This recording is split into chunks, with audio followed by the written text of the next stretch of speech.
Welcome to the Democratic People's Republic of Korea, better known as North Korea. Located on the Korean peninsula off the edge of China, you've probably heard about this country with their nuclear missile tests and their leader Kim Jong-un, or as Donald Trump likes to call him, Rocket Man. But behind all the noise, it's a country that stands as one of the most striking examples of authoritarianism in the modern world. This is a nation where every aspect of life is tightly controlled, and where a bizarre cult of personality demands unwavering devotion to the ruling Kim family. The entire country revolves around the mythical status of its leaders, turning them into near deity figures in the eyes of the people. Understanding North Korea isn't just about studying a regime, it's about delving into a reality where power, fear, and propaganda shape the lives of millions. So, how did the nation get to where it is today? And how does the government of this extremely unusual nation function? You're watching How Countries Work, let's find out. So, why are there even two Koreas in the first place? While spending most of the previous millennium as a unified and independent kingdom, in 1910, Korea was defeated by Imperial Japan and would spend the next 35 years as a Japanese colony. As Japan surrendered to the Allied forces in August 1945, at the end of World War II, Korea was liberated from Japanese rule. To manage the surrender of Japanese forces in Korea, the US and Soviet Union agreed to divide the peninsula along the 38th parallel line. The northern part was occupied by Soviet forces and the southern part by American forces. Now, this division was initially meant to be temporary, with plans for a unified Korean government. However, at the beginning stages of the Cold War, the US and the Soviet Union could not agree on how to reunify Korea. The US wanted a capitalist democratic government, while the Soviets wanted a communist government. This divide could not be bridged. So on August 15, 1948, the Republic of Korea was officially established in the South with Syngman Rhee as its first president. South Korea adopted a pro-American, anti-communist stance, and on September 9, 1948, the Democratic People's Republic of Korea was officially established in the North with Kim Il-sung as its leader, adopting a socialist system aligned with Soviet and later Chinese communism. So Korea, which had been a united culture for over 1,000 years, even during Chinese and Japanese colonial periods, was separated because of external ideological differences between global superpowers, causing incalculable suffering and separating countless families that have lost connection even to this day. It's all extremely tragic. As you can imagine, the relationship between the two Koreas was horrible from the start, and these tensions eventually led to the Korean War, a brutal conflict that saw North and South Korea locked in a struggle for control of the peninsula, with Communist China and the United States joining the fray. After 3 years and millions of lives lost, an armistice was signed to end the conflict, but an official peace deal remained elusive, even to this day. So the war has never officially ended, and this is essentially where we find ourselves today, with two separate Koreas in truce, but officially at war, separated at the 38th parallel line. So currently, North Korea operates as a unitary one-party socialist republic. Now, like any communist country, at the center of all life and governance is the Communist Party, which in North Korea's case is the Workers' Party of Korea. However, in North Korea, it goes beyond that. We really need to start with the Kim dynasty. Behind everything in North Korea are the Kims. The Kim dynasty is the bedrock of North Korea's political, social, and cultural life. It really is impossible to overstate its centrality to everything in the country. After the Korean War, Kim Il-sung solidified his grip on power by establishing a pervasive cult of personality rooted in his Juche philosophy. Juche, which emphasizes self-reliance and independence, became the guiding ideology of the nation, with Kim Il-sung portrayed as the embodiment of these principles. Really, to the outside world, the cult of personality surrounding the Kims in North Korea is nothing short of bizarre, with myths and propaganda painting them as superhuman figures, from claims that Kim's son Kim Jong-il was born under a double rainbow, with his birth causing winter to change to spring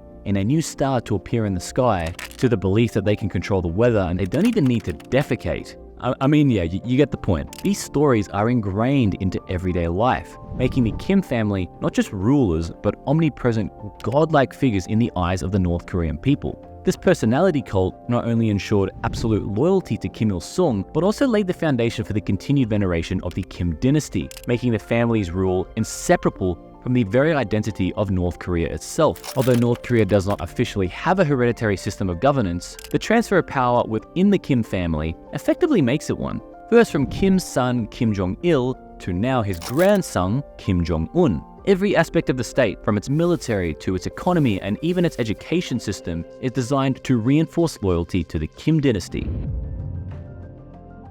Now, the Workers' Party of Korea is the ruling party of North Korea and the central institution through which the Kims exercised control over the state. Established in 1946, it premates every aspect of North Korean life. Its ideology is rooted in Marxism-Leninism, but it has evolved to incorporate Kim Il-sung's Jusei philosophy. The Workers' Party controls the government, the military, and the economy, with party directives being treated as a law. It maintains a tight grip on all aspects of power, creating a system where high-ranking party officials often hold parallel roles in the government and military. For example, Cho Rong-hae serves as the vice chairman of the Workers' Party, the president of the Presidium of the Supreme People's Assembly, the first vice president of the State Affairs Commission, and was previously director of the General Political Bureau of the North Korean People's Army, making him one of the top officials in the country. These overlaps ensure that the party's influence premates every level of decision-making, reinforcing the Kim's control and blurring the lines between political, military, and administrative authority.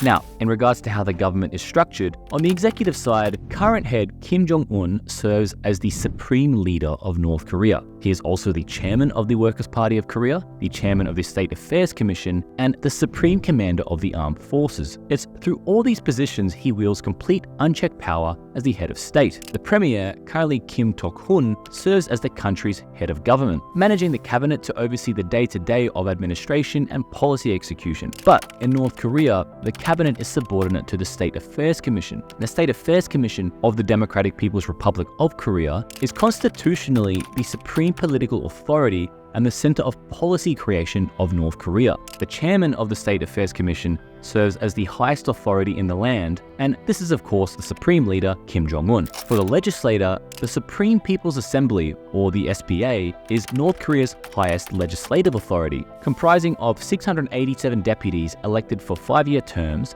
Its job is to pass laws, approve the budget, and amend the constitution. Sounds pretty democratic, right? Well, not quite. The SPA convenes just once or twice a year for short sessions. During these meetings, deputies aren't debating or drafting new laws, they're rubber-stamping decisions already made by top leadership. Imagine a theater where the script is written, the roles are cast, and the ending is decided before the actors even step up on stage. That's how the SPA operates. Now, somewhat surprisingly, North Korea actually does hold elections for SPA deputies, held every 5 years. But these are more about appearance than actual choice. The electoral process in North Korea is tightly controlled by the Workers' Party, and voters will only have one candidate to choose from, almost certainly from the Workers' Party. So voters have zero influence over their government, and the idea of public input is just a facade.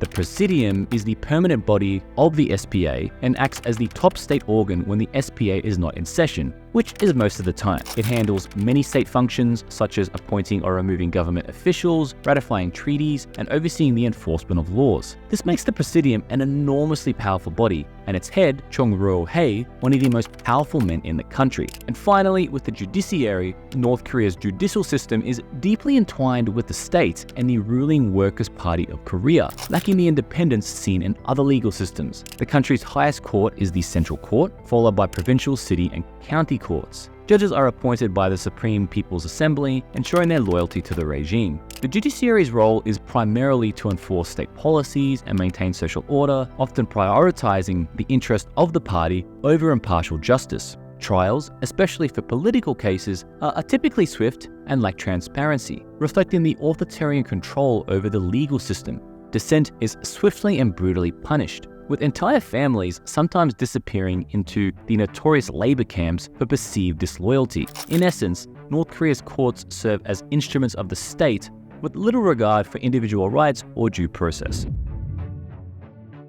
Now, we can't make a video on North Korean governance and not mention the military. The Korean People's Army is not only the primary defense force, but also a central pillar of the regime's power structure. all thanks to Songon, or military first policy, which isn't just a slogan. This policy, officially adopted under Kim Jong-il, ensures that the military receives the lion's share of resources and political influence, often at the expense of other sectors. With 1.2 million active servicemen and another 6.3 as either reserve or paramilitary, despite its smaller size, North Korea has one of the world's largest militaries, with 30% of the population serving the military in some capacity, the largest percentage in the world by far. The military is the cornerstone of North Korea's identity and governance, playing a critical role in both the country's internal stability and its international posture. The military's influence extends beyond defense. It is involved in various aspects of governance, including economic projects and propaganda efforts, reinforcing its role as a backbone of the regime. Loyalty from the military is paramount, and the Kim dynasty ensures this through a combination of privileges, indoctrination, and purges of potential dissenters. Now, by now you have a pretty good idea that pretty much every action that this regime takes is to solidify its iron grip on the country. The Kims, the Workers' Party, the government, and the military all work in a symbiotic relationship to ensure the regime's survival and absolute dominance over the country. Since the Korean War has never officially ended, North Korea has remained on a constant war footing, using propaganda to manipulate the people into believing they are under constant threat from external forces. From the classroom to the workplace, North Koreans are constantly bombarded with messages glorifying their leadership and demonizing external enemies, ensuring that the population remains unwaveringly devoted. The regime's paranoia about internal and external threats drives its iron grip on every aspect of life, from rigorous surveillance to brutal punishment of dissent. By tightly controlling information and manipulating the truth, the regime effectively brainwashes its citizens into believing they live in one of the greatest countries in the world, when in actuality, they live in one of the most controlled countries in the world with some of the worst living conditions on the planet. So, in conclusion, the North Korean government is one of the most striking examples of totalitarianism and total government control on the planet, with its people living in some of the most oppressive and worst living conditions on the planet. But the government has successfully created a system that wields complete control over the general populace. The Kim regime is strong, and the chances of Korea being reunited anytime soon is small. Really, at this point, the only hope for the North Korean people is that the Kims feel secure in their grip on power enough to reform the economy in a similar way to Vietnam. And I made a video on that, by the way, which you should check out. But until then, all the outside world can do is watch. Till next time.